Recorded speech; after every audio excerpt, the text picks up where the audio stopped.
মুকুল রায়ের অবস্থা এখনো সংকটজনক থাকলেও স্থিতিশীল। অ্যাপোলো হাসপাতাল সূত্রে খবর, প্রাক্তন রেলমন্ত্রীকে সফলভাবে ভেন্টিলেটর থেকে বের করে আনা সম্ভব হয়েছে। আমাদের প্রতিনিধি জিলাম করঞ্জ এই মুহূর্তে রয়েছেন সরাসরি আমাদের সঙ্গে। জিলাম, বুধবার ভর্তি করা হয়েছিল অ্যাপোলো হাসপাতালে, এখন কেমন রয়েছেন তিনি? একদমই, তার শারীরিক অবস্থা স্থিতিশীল এবং সংকটজনক। চিকিৎসকরা বলছেন তিনি এখনও সংকটমুক্ত নন।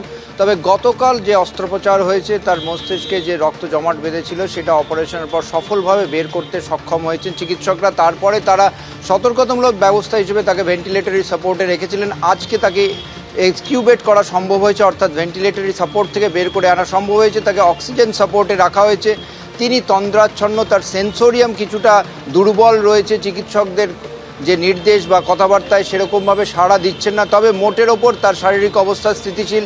তিনি সংকটজনক থাকলেও স্থিতিশীল বলেই চিকিৎসকরা জানিয়েছেন। ধন্যবাদ জিলাম। রাজ্যে ফের ডেঙ্গির বাড়বাড়ন্ত। এক সপ্তাহের মধ্যে রাজ্যে আক্রান্তের সংখ্যা সেঞ্চুরি পার করেছে। গত 6 মাসে রাজ্যে আক্রান্তের সংখ্যা 1,500-এর কাছাকাছি। ডেঙ্গি সংক্রমণে 1 নম্বরে রয়েছে উত্তর 24 পরগনা, আর কলকাতা আক্রান্তের সংখ্যা 100 ছড়িয়েছে। বর্ষা আসতেই ফিরেছে ডেঙ্গি। পরিস্থিতি এখনো ভয়াবহ না হলেও আতঙ্ক ছড়িয়েছে। স্বাস্থ্য দপ্তরের তথ্য অনুযায়ী গত 7 দিনে রাজ্যে আক্রান্ত হয়েছেন 129 জন। চলতি বছরের জুনের শেষ সপ্তাহ পর্যন্ত 1328 জন ডেঙ্গিতে আক্রান্ত হয়েছেন।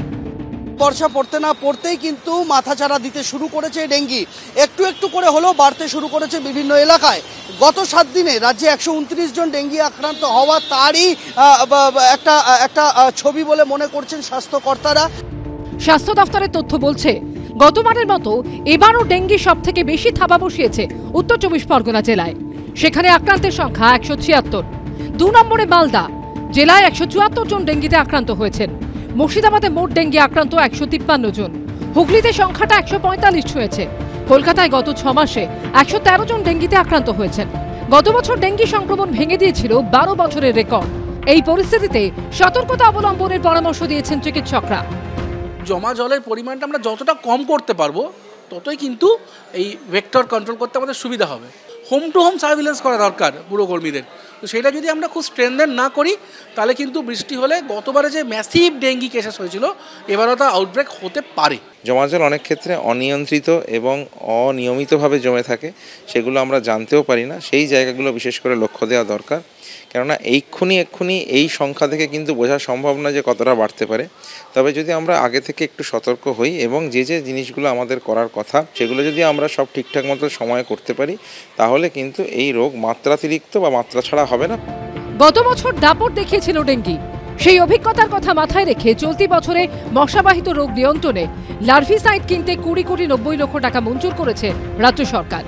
লার্ভিসাইড হলো এক ধরনের কীটনাশক যা দিয়ে পোকার লার্ভা মেরে ফেলা যায়। মশার ক্ষেত্রেই এই কীটনাশক সব থেকে বেশি ব্যবহার হয়।